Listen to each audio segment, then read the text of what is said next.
You're now live. Hey everybody! Well, this is our first Instagram Live, so bear with us. I have Julie, our publisher, and also my sister on the camera, so we'll see how that goes. We're going to make a little cream of celery soup today in the fabulous, fancy, edible kitchen where the magic happens. So we're going to get started. We have a little John Prine on Alexa, which is great cooking music. The first thing I do, the first thing that determines what I'm going to cook is what I have in the fridge, right? So I had gotten all of this. I have never, in my 10 years in Tennessee, I had never seen fresh celery at the farmer's market. And Paradise Produce, let's turn that down a bit, at the Franklin Farmer's Market, had this red celery fresh. Obviously, I have cut it and trimmed it, and then it's been in the fridge for a little bit, and I need to cook it. And it really just curls up when you cut it. Well, what if you don't have the fresh celery like that? How can you make this soup? Regular celery. Okay, can you get it Kroger? Yeah, okay. You get it Kroger. And actually, we're going to make a cream of fill in the blank soup. You can kind of use this basic formula for broccoli, cauliflower, mushrooms, really anything you want. And this is actually called red celery, and it's a little bit stronger than like regular supermarket celery, but that'll work fine too. The other thing that I have, and these look a little bit gnarly right now, but that's just because I've had them for over a week. These were some beautiful spring onions that I got at the farmer's market as well. So we're going to use those. And then this was a cipollini onion that a friend gave me, and I might throw that in too.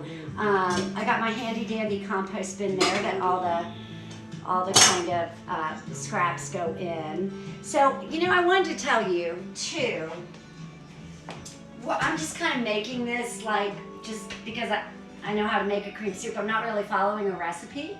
But a lot of times what I do is I just go to any of my cookbooks, and these are just the Joy of Cooking, the Good Housekeeping, the American Cookbook. I mean, we all go online now with blogs and whatnot, and that's great. But you know what? If you have some old cookbooks, most recipes now are all based on these. I mean, there are a lot of basic things about cooking that never really change. So anyway, I just kind of looked up a few in here, and I've got cookbooks up there above my sink. I live in a sea of cookbooks. The rest are all out in my living room. But anyway, okay. First thing that we're going to do is... more cookbooks. Okay, we are going to, in a large saucepan, we are going to melt 2 tablespoons of butter. And then what we're going to do is we're going to chop the onion. We're going to saute it. We're going to add the celery. Then we're going to add some flour. Then we're going to add chicken stock. And then we're going to add milk. Just kind of give you a little... A little all right. Yeah. Oh, this is a cool thing. What is that? If people don't have these bags, I actually got these off of Amazon, but somebody had sent them to me a while ago. But you just put, I had all the celery in this bag, and it really does keep your vegetables fresh so much longer. So parsley or basil, because a lot of times for me, parsley or basil just kind of, Yeah. Well, you know what I do with that is I take a ball jar of water, and I cut off the very tip of the stems. I stick it in there, and that's the best way to do that for about a week. But yes. But you had the celery in that bag for how long? Yeah. Over a week. Oh, really? And it stayed crispy. Yeah. Okay. I like it. There were a couple little parts that got soggy, but for the most part. Okay. Okay, so we're going to chop our spring onions. The tips are going to go in our compost, which we always want to do with all of our stuff. Those ends look pretty good. You always want to have, obviously, a sharp knife. That should be the one thing that a good kitchen has. I've had this one for a long time. Well, how do you sharpen your knives? I start out with sharp knives, but then they get dull, and I don't know. Well, you know what? You don't even. I mean, I used to use a steel, like one of these. Things, okay. Which I still will use. But like Skylar, our chef, he can use that thing like a mama. But that's kind of a chef thing. But it takes me a lot longer. So I used to use this little handy dandy thing. I think you could get them at Target, and it's got a little rubber thing there, and then you just drag it. You just drag it through, and I mean they work. Seriously, Yeah. I don't know how. They work Great. pretty good. There's actually a guy, a retired man, John, at the Richland Park Farmers Market that sharpens knives. Okay. Yeah. All right. So he's there all the time. And okay. Oh. So anyway, okay, we're just gonna turn that up. As you can see, I have a very high-tech, gourmet range here. But Yeah. you know what? It works. I don't have gas, so I can't have a gas stove. So anyway, it's fine. Okay, so we're just gonna take those. Usually I'm chopping over here. We moved over there just kind of to do this video. So if you don't have a scraper, this thing is the best tool ever to just like get your vegetables. Well, and I just drop them. Okay, the dog is not supposed to be in here. Shay, go, get out. So we put our onions in there. That was my fault. Yeah. So the onions are going to just start sauteing a little bit. I don't think I'm going to put garlic in. I'm not going to do anything fancy or a lot of seasonings in this soup because, like, when you have great ingredients, you just really want them to shine, and I want the celery to shine. I don't really want to, Okay. okay, cover it up with a bunch of spices and stuff. The other thing that we have is the fresh cream from JD Country Melton. And I got this at the produce place, which we love, and has tons of local stuff. And they're open now, right? Produce place is Yeah, open. went So there this morning. They're all wearing masks. But JD, the family. should we be wearing masks right now? Well, I would let you wear one. These guys are also at the Nashville Farmers Market, and you can see here coming there. This has actually got a fat cap. Wow, The I've cream never seen that rises to before. the top. Yeah, I know. Wow, look at that drawer. So, oh my gosh, I didn't even put. Get a smaller one. The top was too high. I was just gonna stir that up a little bit. Wow. Anyway, but we're not there to that yet. Okay, so the green onions are cooking. We just want those to get tender, translucent, probably about 5 to 10 minutes. Shay, out of the kitchen. What happens when you inherit your son's dog and he's in college? Okay, so we are. Oh my God! Can you smell this? Can you smell this? Yeah. You can really smell it. It smells So we're great. just chopping it, not Perfect. particularly small. It's really just a chop, not even really a dice. And I don't know. I always like things to be a little irregular, so I'm not very good at being super precious with chopping things.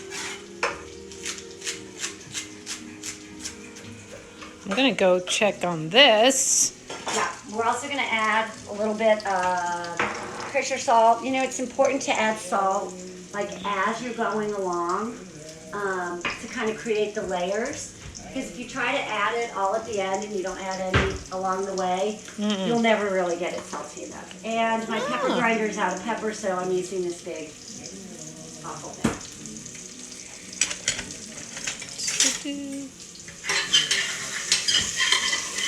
Okay, so I had that up a little high. The butter started to brown. Okay, so what we're going to do now is we are making a roux. R-O-U-X. R-O-U-X, a So roux. you see that word in, Yeah. cookbook. It's roux, and it's basically a thickener and kind of the basis of any kind of white sauce. Okay. So, and what you do is you take, the same amount, 2 tablespoons of butter to 2 tablespoons of flour to about a cup, actually, I'm going to whisk this, to a cup of milk makes like a medium white sauce. I'm gonna add a little more flour because I actually think I had a little more butter in there. It's probably good. You can let us know if you have any questions. You can put that comment, I think, and So there we go. Now you want to let this cook for like about a minute. If you don't, your sauce will taste floury. So the flour needs like about a minute to kind of cook in the butter to kind of get cooked and for its thickening to work. But you just cook it for about a minute. Okay, and then what we're going to add to this is chicken stock. okay. And you can use vegetable broth and our chicken. Let me just give it. So I always have frozen chicken stock around, and we're gonna make chicken stock tomorrow, actually, because we roasted a chicken on Sunday night. Yeah, okay. So I just thought in my microwave, and I have about, well, this is probably about a couple of. Well, will the soup taste as good if you have store-bought chicken stock? Yeah, you know what? When I don't have it, Yeah. you can use like chicken base. Shay, out. Let me see if I have it handy here. You can you could use like the old-fashioned bouillon cubes. Wow, look at your Oh, fridge. well, I don't like, it's not handy, but no, it's fine. You can use like the cardboard cartons of vegetable broth. You can do. You can. Yeah, you can use any of that. Okay, all right.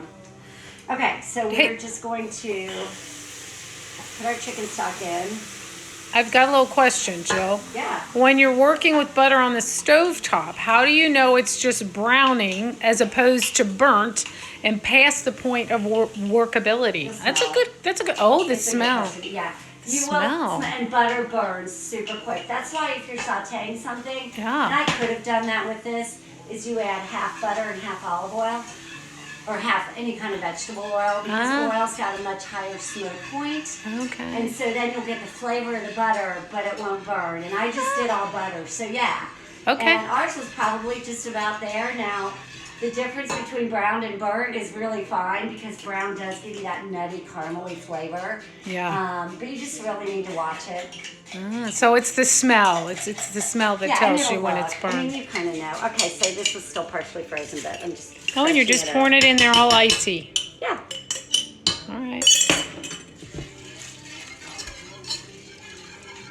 This is actually a really deep pot. I could have probably used a smaller one. I'm going to use actually what I'm doing because I feel like I need more broth. So I actually just put some water in there and I'm going to, because I need some more liquid with all that celery. It's going to cook in here. Okay. So at this point, I probably had 3 cups of liquid to 2 tablespoons of butter and flour for the roux, which is going to make a really thin, not even a sauce. It's just going to kind of give it some body, you know. But we're going to thicken it up at the end with the cream. Oh. And so that's going to really... Well, what if you don't have great cream like this that you have? This is amazing looking. Yeah, you just use... Just I mean, I don't whatever. Would you always have just that. use full cream Yes. from Okay. Kroger? Yes. Okay. If you use half and half and you bring it to a boil, Half and half. it will break or curdle. Okay. So you always have to use, if you're finishing really a pan sauce or a soup, you want to use whipping cream. Really? Yes. I didn't or know. else half and half will. Okay. You know when you see it and it looks really smooth and it looks great, and then all of a sudden, Yeah. it breaks. I can't Yeah. think of that term. Yeah, that's what it does, and it separates and it gets curdly.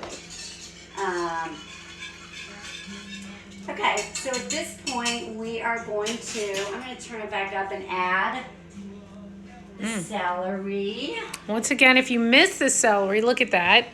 That's really nice. Yeah, it's got- fresh, locally grown celery. Paradise Produce at the Franklin Farmers Market. It's got a red tinge to it. But you can use the kind that comes in a bag from Trader Joe's or Kroger if you don't have the fresh. You absolutely can. I don't It's really. beautiful.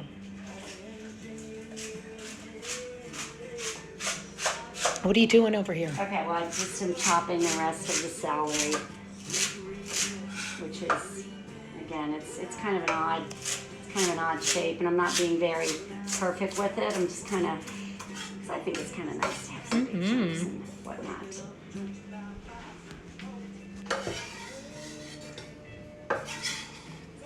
See how precise we are with everything.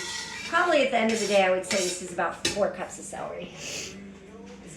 Or as much as you have. Yeah, or as much as you have. I bought some really That does look nice. beautiful mushrooms. Oh my God, looks. Yeah. Now,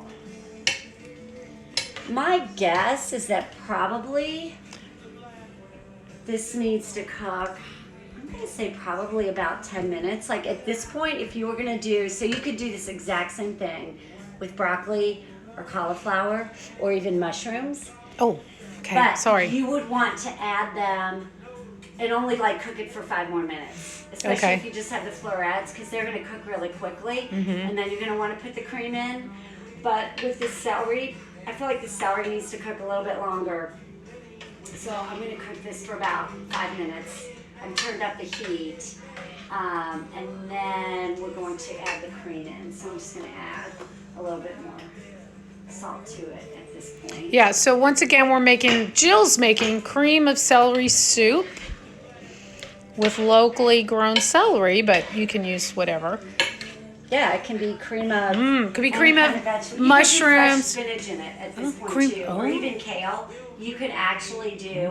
I usually put, because there's tons of kale. Jill uses kale in everything. I do love my kale, but you could do cream of kale soup too, actually. But you don't have to. But you, okay, let's look at this cream. It's the last time you get anything I make with kale. I'm gonna say. Most every day is a kale day with Jill. Okay, so here you probably this way. Oh. Let's look once again at this drawer of Jill's. This is Jill's whatever implement drawer. I just think it's quite amazing, actually, all this stuff. Just like thinking about what is, well, no, I don't know. It looks pretty good, actually. Wow. Okay. Dog treats all the time. I have no idea why that's in there. I know. I think she has some paintbrushes and some art supplies in there too.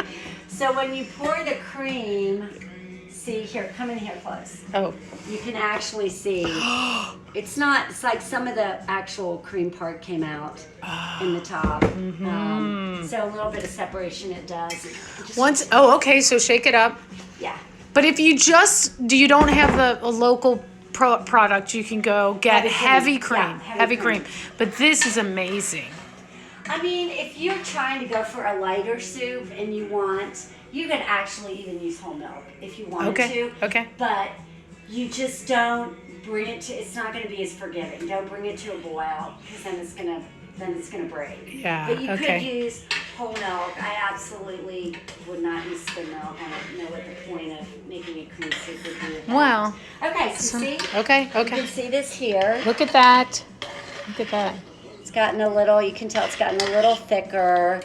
And it's kind of just at a little simmer, which at this point is okay. Okay. That looks great. It doesn't smell that much, but. And you could add some fresh herbs in it at this point if you wanted to.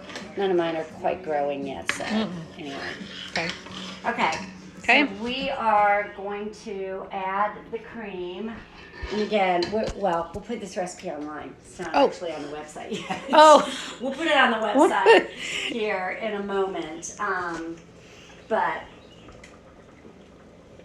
it's a raucous boil. But so how did you know to put in a cup of the cream or two? You're just going with it.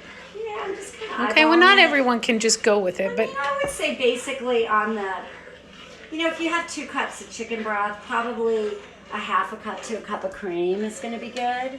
say that once more. Like say if you've used 2 to 3 cups of chicken broth or vegetable broth or Whatever. even water. Probably wouldn't want to put more than a cup of cream in. It's just so rich. Okay. Oh, looks good though, man. So, at this point, you could actually put a little bit of Parmesan cheese in there if you wanted to. And then I'm just going to kind of let this sit here for about 5 minutes on a super, super low, just so it kind of all melds. Yeah. So that's, here, let's get it over here. Okay. I don't know if you can see that better. Oh, So that would be does it. good. Yeah. So we'll get it up in a bowl. We actually have some sweet potato croutons that we made from some sweet potato bread. We also have some delicious rosemary potato bread too. So that'll be a great lunch. So that's it. So that's it. We're done. Cream of celery soup. All right. Anybody, if you have any questions, let us know. We'll ask Jill. And we'll get the recipe online today. Tomorrow we're going to make chicken stock. And then I think after that we're going to use lentils in something. Because I have lentils in my pantry. You know, it's all about using things that you have around. All about using what you have. So you don't have to run out to the store. It's just kind of fun. Okay. Okay, thanks for joining us. Thanks for coming. We'll see you again. Bye. Stay well. Bye.